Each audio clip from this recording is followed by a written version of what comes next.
Hi guys, thanks for joining me again. If you're new to my channel, welcome. My name is Anne and on my channel I review foreign international content. I wanted to quickly jump on here and ask who is watching Greenmathers because I was like, if you're not watching, we definitely need to add this one to our watch list because it is so good. We're up to 10 episodes. At first, when I started watching it, I was like, what is going on? But now it has picked up and it's so well done, especially with this weekend being Mother's Day. Happy Mother's Day to everyone. This is really good because if you're a mother, you can definitely relate with all these mothers.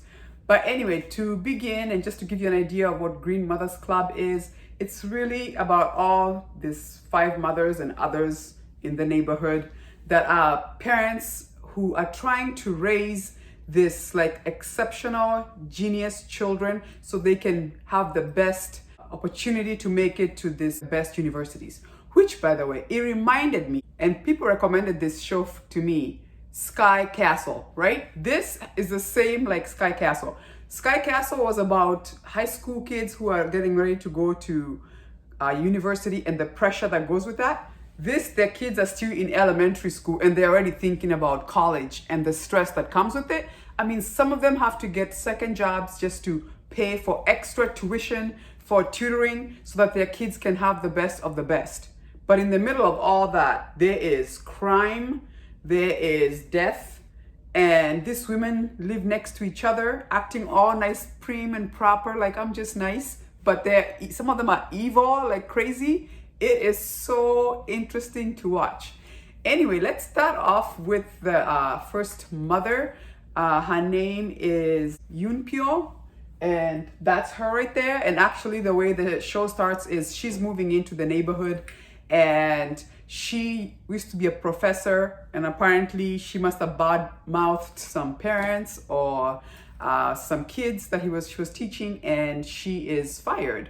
So they're moving into this new neighborhood and meets this women and finds that this women, their drive is just to get their kids to be the best. And actually she starts off by judging, like, why would you guys put your kids through that? Like, let them be kids. And that's how she raises her son, who, is end up looking like he does not have any manners. He's running all over the place, does not want to pay attention in class. And then later, as the story progresses, we find out that he happens to be a genius. It's just that nobody ever took the time to figure him out. And so now that her child has become a genius, she wants to join the club and be like, yeah, maybe we should work with these kids to get them to the best of the best. And in the middle of all that, we also have jealousy going on and all kinds of crazy things like that. So her other friend, who apparently they grew up together, went to college together and even high school, Jin Ha, who is right there. And so I guess the story is told that she grew up next to Yoonpyo, and it's almost like she was jealous of her life. She didn't have a mother, so she wanted the relationship that Yoonpyo had with her mother. And then they end up, it's almost like everything that she wanted, Jin Ah was always jealous. Like she wants exactly the same thing, even to the point of her husband, the French guy, used to date Yoonpyo, and then somehow she once started dating him and she had to let go. So in Yoonpyo's eyes, it's almost been like, you always take everything I want. And then obviously as the episode progresses, you see that, a little spoiler alert, we do lose Jin Ha because she's so depressed, so insecure about her husband, and feeling like she's never had enough, that she takes her own life. And then to just make it even more complicated, they introduce the character of Chan-hyu, who's right there. And oh my God, to me, she's the worst, because she comes off like, I'm just nice. But her kids at the time, her daughter is like very smart and is winning everything. So all the other mothers are just like, oh hail to Chan-hyu. So when Yoonpyo moves into the neighborhood, she's judging, like, who's this woman? Why is she here? That kind of thing. And then also we find out her story is that she thought by marrying a doctor, she would be just fine. Unfortunately, she marries this guy who's like the worst. and he apparently was involved in gambling, so they really don't have that much money, but she is keeping up those appearances of like, oh, we're great. But on the side, we're finding out that she's working. She used to be a nurse, so she knows how to do IVs, and she lost her job because somebody died. And I think what we're finding out is she may not have been the one who did it. Maybe it was something to do with her crazy husband.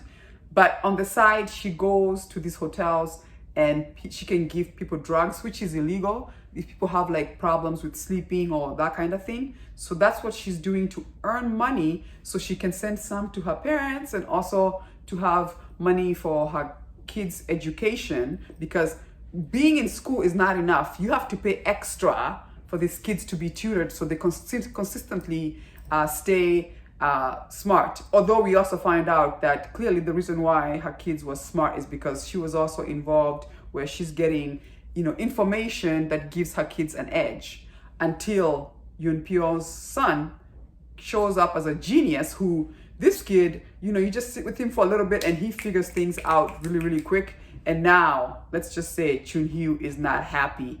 And then the mistake she did was trying to tarnish Yoon Pyo's reputation. And at first, Yoon Pyo comes off very timid and quiet. And then when she came for her reputation and her son, she was like, I'm gonna make you pay. And boy, woo, did she come for her, right? And then on top of her son doing so well, he's even now in like a TV show for genius kids. It's just crazy, right? I also found out that Chan-Hyo gave medicine to Jin-ha the night before she died. So there's questions about why were you going to see her? Nobody has found out that she does this side hustle where she goes and gives people medications. And she says she gave it to her because she had problems with sleeping. But you can see how she could be connected with Jin-ha taking her life. And then to make it even more complicated, we have the character of Yoon-jun, who I love. She's so like, there's a feeling of her that is so like innocent. She loves her daughter and her husband. But then we find out that Jun-hyo used to date her current husband. And he's even aware about what happened to Chun-hyo when she was kicked out of the hospital because they used to work together there. And then let's just say when she finds that out, she kind of a little bit loses it. Like that one time when she goes to that hotel and she's banging the door because she's thinking, this husband of mine is still having an affair with her. Clearly, it's very evident that was his first love. It just so happens they live in the same neighborhood and it's her. So it's just a whole mess. And she's also the cousin of Yoon Pyo. I know, they are all connected in there and it's just crazy. And then the last lady is Yugmi right here. And she was the one who was more like, I think we're putting too much pressure into kids about, being their best. We're stressing them out. That's not fair. So initially, Yoon Pyo was getting along with her until she figured her son is a genius. Then she joined the other group. And then we see that she's got a husband who's very creepy, who, to me, I think he's abusive. First of all, the way he was treating the son, I think we're gonna find out more. And then we also heard that he used to go visit Jin-ha before she died. So that is strange by itself. What is interesting is episode 10, we're now seeing the kids of Yoon Pyo and Chan-hyo are starting to crack. First of all, Chan-hyo's kids goes to show, as parents, you have to be careful how much you push your kids.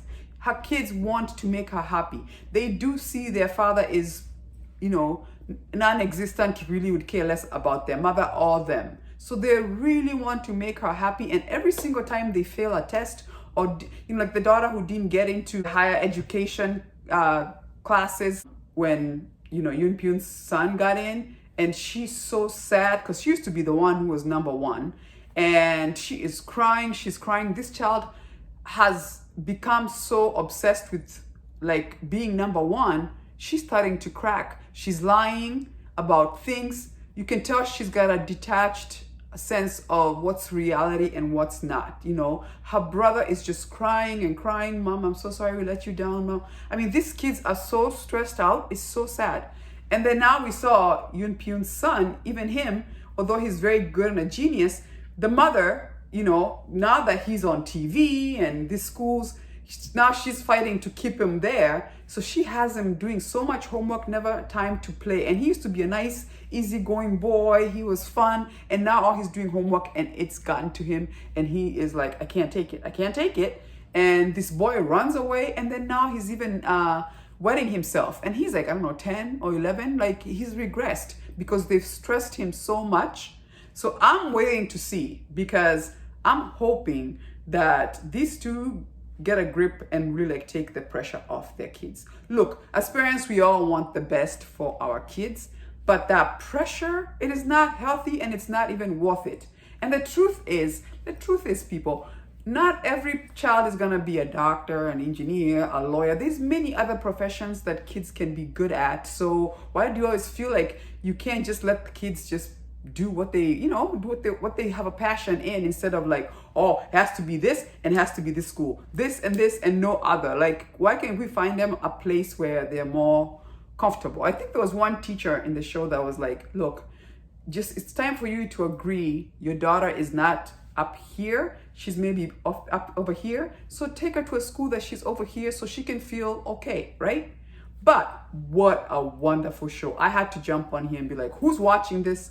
And if you are, please let me know what you think down there, because it's great. I love it. And like I said, if you've watched Sky Castle, then you would definitely love this. It really has the same theme and the whole idea of mothers and how they're responsible for their kids and the stress that goes with that and the money and the kids. Oh, it's very good. It's very well written, and I love the acting is also really fantastic. So let me know if you're watching. I'll come back next week and review episode 11 and 12, but it's a fantastic show that I think if you're not watching, definitely watch it. You would definitely enjoy it. Once again, thank you so much for joining me. If you do like my video, give me a like, subscribe. It does help to support my channel. Join me this weekend as we review Our Blues and My Liberation Notes. Woo, those are fantastic shows as well. But thank you so much. I'll see you next time. Deuces.